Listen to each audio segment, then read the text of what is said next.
Disitulah letak rahasianya. Nur itu disebut wujudullah.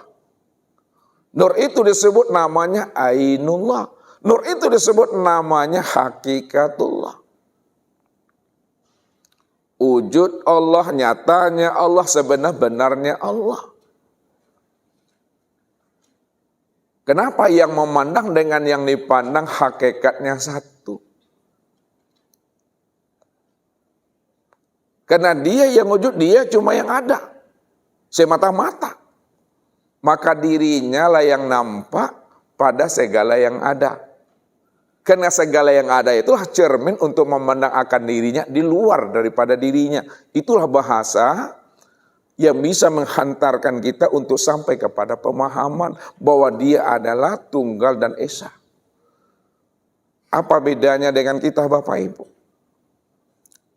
Ketika kita sendirian berdiri di depan cermin, maka yang nampak itu tentu tiada lain adalah diri kita di dalam cermin. Maka yang di luar cermin dengan di dalam cermin itu bentuk dan rupanya itu sama. Cermin itulah tempat memandang akan diri ini di luar diri. Sekarang mana yang dikatakan cermin, tempat memandang dan melihat Allah di luar dirinya? Itu adalah nur. Maka dalam bahasa thariqat, dalam bahasa tasawuf, nur itu disebut namanya mir'atillah. Nur itu disebut cermin Allah untuk memandang akan wujud nyatanya akan diri Allah. Kalaulah nur itu adalah cermin Allah, tempat memandang akan nyatanya wujud Allah, maka Allah katakan, Inni wajjahtu wajhiyya. Aku hadapkan wajahku kepada wajahnya. Artinya apa? Nur itulah yang dikata wajahnya Allah. Tempat memandang akan wajah dan rupa Allah itu sendiri. Jadi bagi orang yang sudah paham, memandang wajah Allah itu memandang wajah sendiri. Wajah sendiri inilah rupa nyatanya wajah Allah itu. Siapa sebenarnya wajah sendiri? Inilah yang diturunkan bahasa dalam bahasa hakikat. Inilah yang disebut namanya nur itu.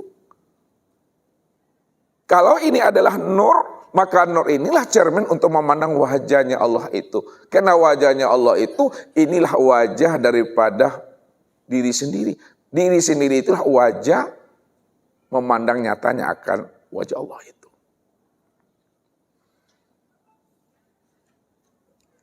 Maka yang memandang dengan yang dipandang sama bentuk dan rupanya. Tidak berbeda Bapak Ibu. Disitulah dirahasiakan. Khalaqtuka li ajli itu. Aku jadikan engkau, aku ciptakan engkau. Untuk memandang akan rupa wajahku sendiri. Sebenarnya engkau itu adalah cermin aku. Akulah yang bercermin itu, kata Allah. Tidak ada siapa-siapa di situ. Ini bahasa thariqat. Kalau bahasa syariatnya, nur itu yang disebut namanya Abdullah. Nur itu yang disebut namanya Abdillah. Nur itu yang disebut namanya sesuatu. Nur itu yang disebut namanya alam. Nur itu yang disebut namanya makhluk. Bahasa kiasnya, yang menjadikan alam itu yang jadi alam, yang menjadikan makhluk itu yang jadi makhluk, yang menjadikan nur itu yang nur. Maka Allah mengatakan dirinya nur, Allah nurus samawati wal ard. Allah itu nur.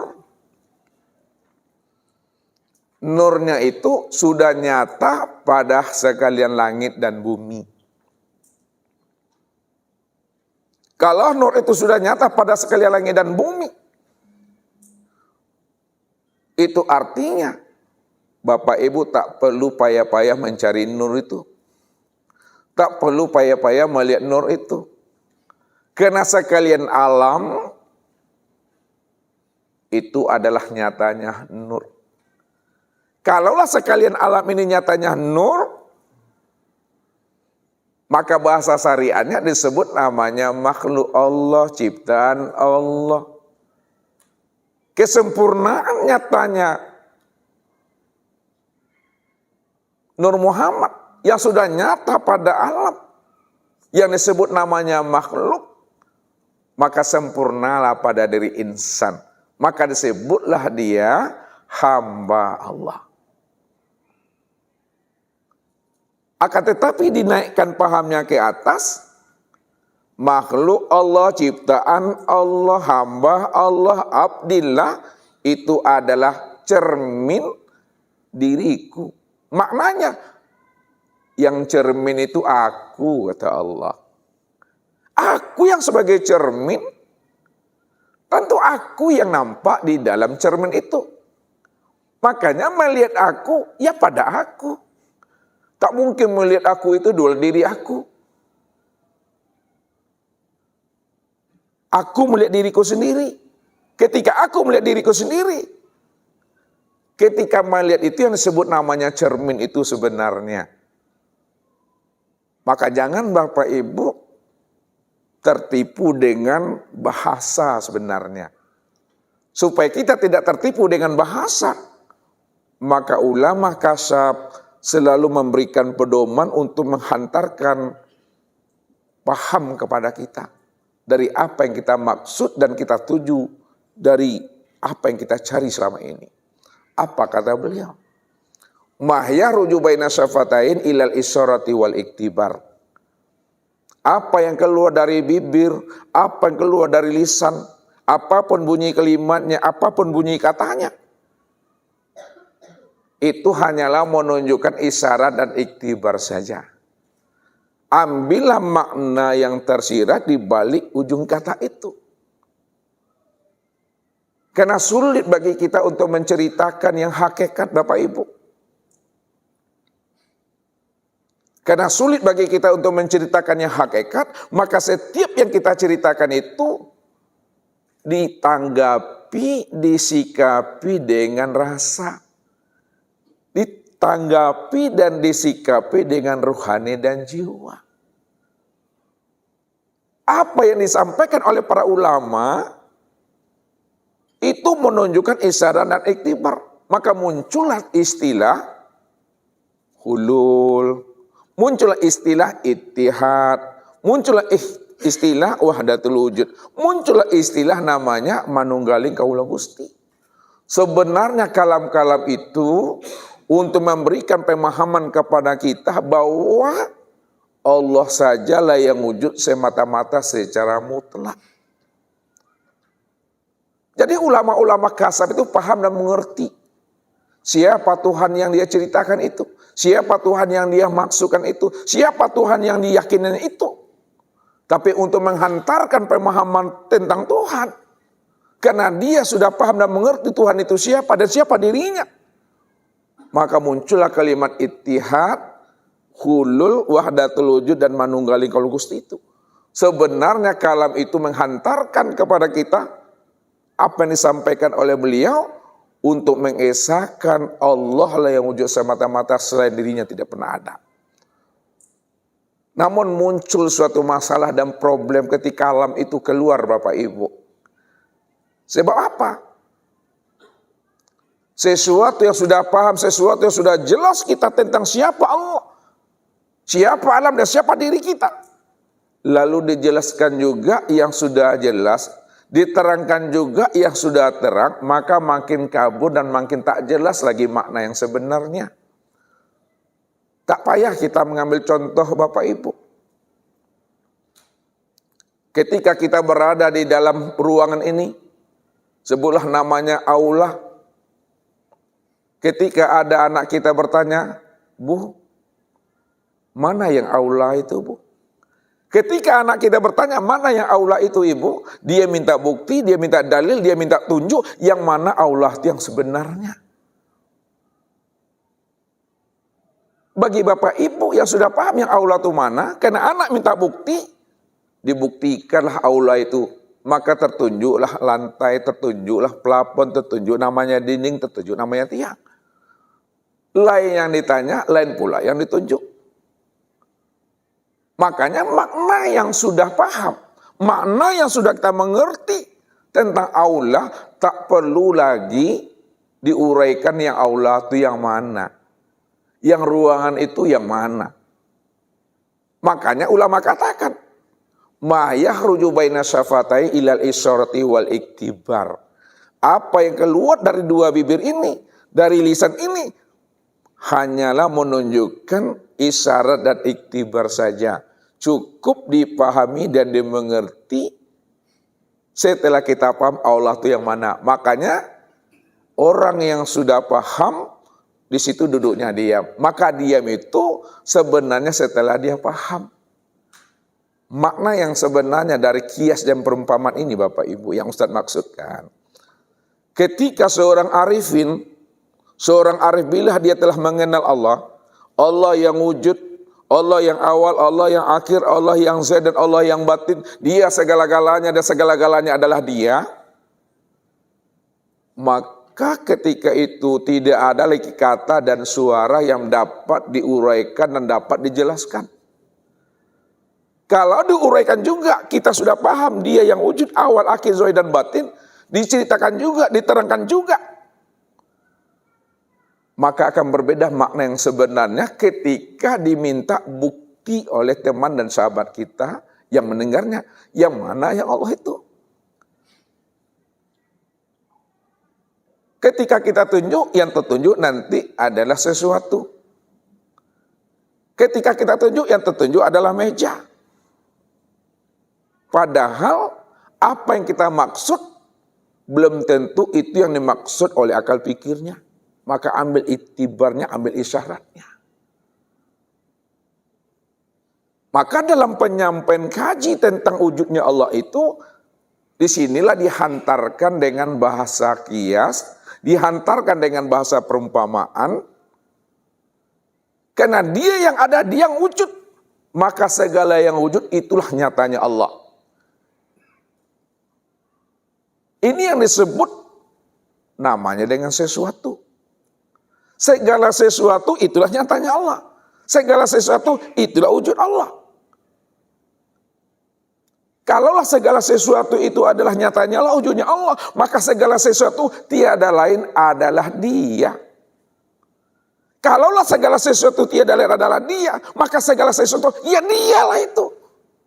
Maka muncul penghantaran paham dengan melakukan perumpamaan yang menjadikan sesuatu itu yang jadi sesuatu. Dalam bahasa kaji, tajalli min tajaliyatillah. Alam dan sesuatu itu, itulah penampakan dirinya. Namun kesempurnaan penampakan dirinya itu yang disebut namanya dengan insan Bapak Ibu. Siapa insan itu? Ini yang Allah katakan. Allah yang bercerita. Al-insanu siri wasiri sifati wasifati la ghairi. Kalau kita ingin tahu siapa insan, apa kata Allah? Insan itu adalah rahasiaku. Rahasiaku itu tuh sifatku itu. Sifatku itu tiada lain adalah aku. Itulah maknanya. Al-insanu siri wa nasiruhu. Karena insan itu adalah rahasiaku, rahasia itu adalah sifatku, maka insan itulah sebenar-benarnya aku. Kalau ada insan yang bukan aku, ada dua wujudnya tuh. Ada wujud insan, ada wujud Allah.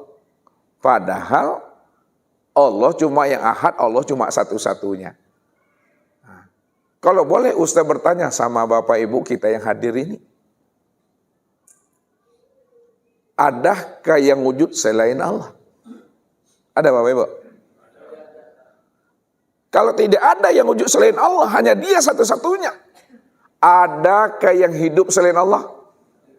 Adakah yang melihat, mendengar dan berkata selain Allah? Adakah yang mengetahui, berkuasa, berkehendak selain Allah? Kalau tidak ada yang lain selain Allah, lalu alam dan diri Bapak Ibu itu apa bagi Allah? Coba, ini usah mengantarkan kaji ini masih pagi kita nih Bapak Ibu. Kan udah sarapan ya. Nah. Kalaulah Allah cuma yang ada, Allah cuma yang wujud, ya. Lalu alam dan diri kita ini apa bagi Allah? Ustaz mau minta jawabannya. Apa? Nyatanya wujud Allah, apa lagi? Cermin Allah. Ya, sekarang Ustaz perjelas supaya kita mengaji ini bertangga naik dan berjenjang turun. Jelas dalam setiap kata yang mesti kita lontarkan, sehingga orang mendengar dan menyimaknya dia paham. Kalau memang Allah yang wujud, Allah cuma yang ada. Alam dan diri kita ini apa bagi Allah secara bahasa hakikatnya?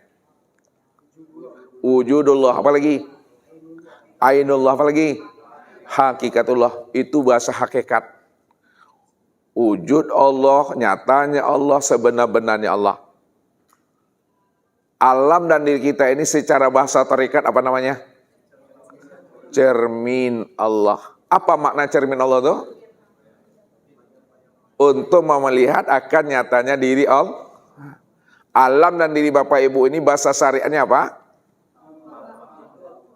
Hamba Allah. Apa lagi? Makhluk. Apa lagi? Sesuatu dan ciptaan. Alam dan diri Bapak Ibu itu secara bahasa ma'rifatnya apa? Allah. Itulah maksudnya. Man arafallah fahuwallah, man arafallah kala lisanahu. Siapa yang telah mengenal Allah, awal, akhir, zahir dan batin, dia segala-galanya dan segala-galanya adalah dia. Tidak ada ruang dan waktu, tempat dan zaman, melainkan ruang dan waktu serta zaman itu tuh nyatanya aku.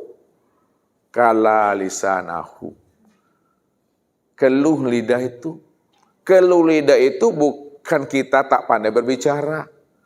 Bukan kita telo ngomongnya. Keluh lidah itu tidak ada lagi kata yang dikatakan. Tak ada lagi yang bisa diuraikan. Tak ada lagi yang bisa disampaikan. Kosong sekosong-kosongnya. Hening sehening-heningnya. Antuk selele Bapak Ibu. Jangan mengecat juga. No comment.